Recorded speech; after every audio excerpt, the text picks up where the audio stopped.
अंत में एक गंभीर विषय की मैं जरूर चर्चा करूंगा, जो मेरे लिए बहुत पीड़ादायक रहा, जो मेरे लिए बहुत ज्यादा दुखी करने वाला विषय। राजनीति में कई बार हम लोगों ने कई तरीके के आरोप प्रत्यारोप झेले हैं और झेलेंगे भी। मैं हमेशा से राजनीति में शब्दों की मर्यादा का पक्षधर रहा हूं। मेरे लिए मैं मानता हूं कि कड़े से कड़ा विरोध भी मर्यादित शब्दों में रहकर किया जा सकता है। आपको कड़ी से कड़ा विरोध दर्ज कराना है भारतीय भाषा में, और मैं हर भाषा का जिक्र कर रहा हूं, हिंदी हो, भोजपुरी हो, मैथिली हो, तमिल हो, कन्नड़ हो, मलयालम, पंजाबी, हर भाषा में आपके पास ये विकल्प है कि आप मर्यादित भाषा का शब्दों का इस्तेमाल करके आप अपनी बातों को रख सकते हैं। ऐसे में सभ्य समाज में गाली गलौज की कहीं पर भी कोई गुंजाइश नहीं। सभ्य समाज में गाली गलौज का इस्तेमाल करना कतई उचित है, और वो भी ऐसे लोगों के लिए जो कि सार्वजनिक जीवन में भी नहीं, जो कि राजनीतिक जीवन में नहीं। एक बार के लिए अगर मुझे कोई गाली दे रहा है, मैं मानूंगा, मैं हूं राजनीतिक जीवन में, और भाई बिहारी ही है जो दे भी है, मेरे सर आंखों पर, मुझे कोई दिक्कत नहीं।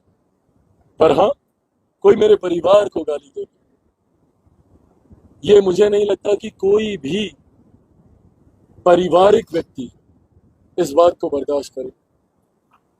हम सब परिवार से आते हैं, हमारे घर में सबकी माएं, सबकी बहनें हैं, अपनी मुंह बोली जो भी, हम सब कहीं ना कहीं महिलाओं के आसपास पले बढ़े हैं।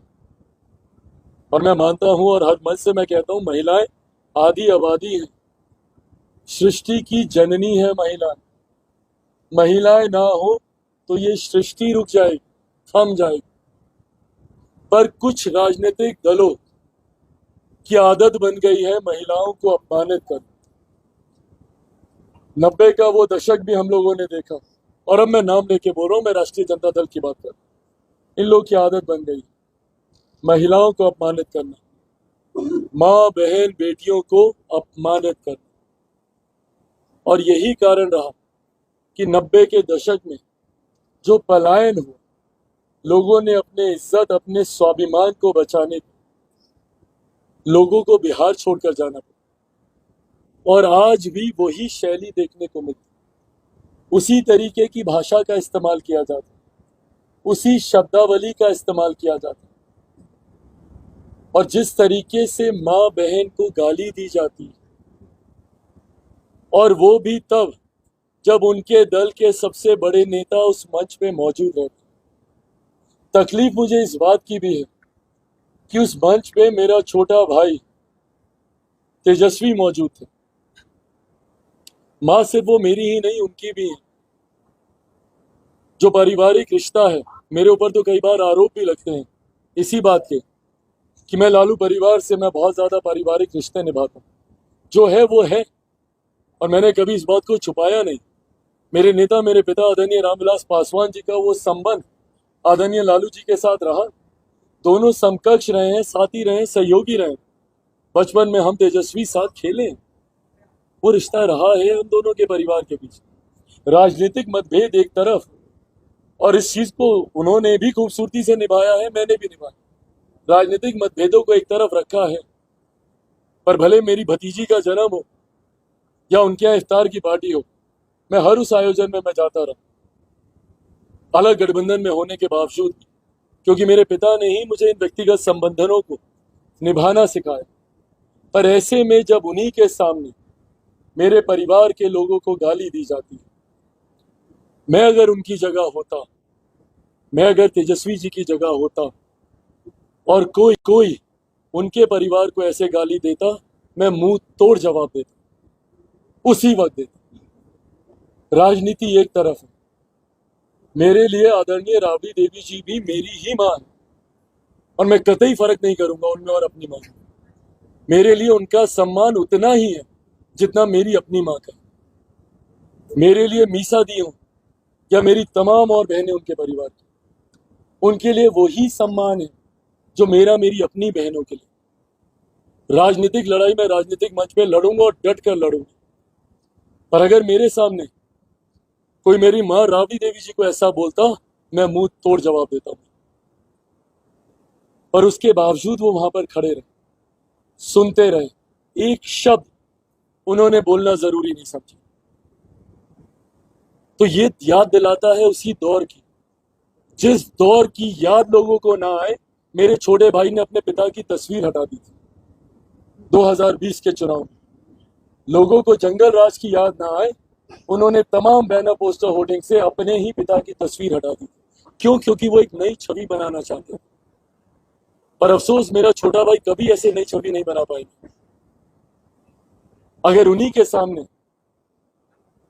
बहन बेटियों को इस तरीके से अपमानित किया जाएगा, और ताज्जुब होता है मुझे उनकी पार्टी की प्रत्याशी को लेकर। आप भी महिला हैं। कुछ दिनों पहले उनके कुछ वीडियोस मेरे पास आए, मेरे पार्टी के लोग यहाँ बैठे, एक शब्द मैंने नहीं बोला उसके। वो उनकी पर्सनल, और मैं अभी भी मैं कहता हूं उनकी व्यक्तिगत जिंदगी है, जो करना है स्वतंत्र है और व्यक्ति। पर ऐसे में जब वो उस मंच पर खड़ी, भाई आप भी किसी की बेटी हैं, आप भी किसी की बहन होंगी, आपके घर में भी लक्ष्मी होगी या लक्ष्मी आएगी या परिवार में होगी। ऐसे में आपके सामने एक महिला को बेइज्जत किया जाए और आप खामोशी से सुन रही। मुझे बताइए, जमुई की महिला कैसे अपने आप को सुरक्षित समझेंगी? मैं बार बार मैं कहता हूं, राजनीतिक विरोध एक तरफ है, आप दीजिए खुलकर चिराग पासवान को गाली दीजिए, हर गाली आपकी मेरी सर आंखों पर मेरी माँ, मेरे परिवार के बारे में अगर ऐसा बोलिएगा तो ये मैं तो क्या, कोई भी बिहारी बर्दाश्त नहीं और नहीं करेगा। हर वो व्यक्ति जो स्वाभिमानी होगा, हर वो व्यक्ति जो घर परिवार का होगा, वो नहीं इन बातों को बर्दाश्त करेगा। ऐसे में मैं कोई कार्रवाई नहीं कर रहा हूं इन लोगों के ऊपर, क्योंकि मैं मानता हूं कि वो लोग भी बिहारी ही हैं, मेरे ही हैं, भटके हुए हैं। और जब नेतृत्व ही उनको संरक्षण देगा तो इस तरीके के हुड़दंग करने के वो आदी हो जाते हैं। और यही कारण रहा कि 90 के दशक को जंगल राज के तौर पर पहचान मिली। ये उनके नेताओं को सोचना है कि कैसी सीख आप अपने पार्टी के कैडर को दे रहे। आज आप ऐसी बातों का बढ़ावा चिराग पासवान के परिवार के लिए कर रहे, कल को भगवान ना करे अगर इन बातों को बल मिला तो बिहार के कई और परिवार पर ऐसी आ जाए। ऐसे में चुप रहना कतई जायज नहीं। और मैं आप सबसे भी आग्रह करूंगा, अगर मैं गलत बोल रहा हूं तो डिलीट कर दीजिएगा इन सारी चीजें, और अगर मैं सही बोल रहा हूं और आप सब भी अगर इसको जोड़ के देखते हैं कि कल को कोई आपकी माँ के लिए, आपकी बहन के लिए, आपकी बेटी के लिए बोले, अगर आप लोग महसूस करते हैं तो मेरा साथ दीजिएगा इसमें। मुझे आप लोगों से कोई राजनीतिक पक्षपात नहीं चाहिए, कतई नहीं चाहिए, बट जो गलत है वो गलत है। और आज से मेरी माँ है इसलिए गलत नहीं। मैंने बार बार कहा, कल को अगर तेजस्वी जी की भी होती, सबसे पहला व्यक्ति चिराग पासवान होता जो खड़ा होता इसके। और मैं हुआ हूं इससे पहले भी। गठबंधन के खिलाफ जाकर मैंने आवाजें उठाई, महिलाओं के सम्मान के खिलाफ, बुजुर्गों के सम्मान के खिलाफ, युवाओं के अधिकारों को लेकर। और ये ऐसी बातें हैं जिसपे जात पात, धर्म, मजहब, राजनीतिक दलों से उठकर, दलगत राजनीति से उठकर हम लोग को सोचने की जरूरत है।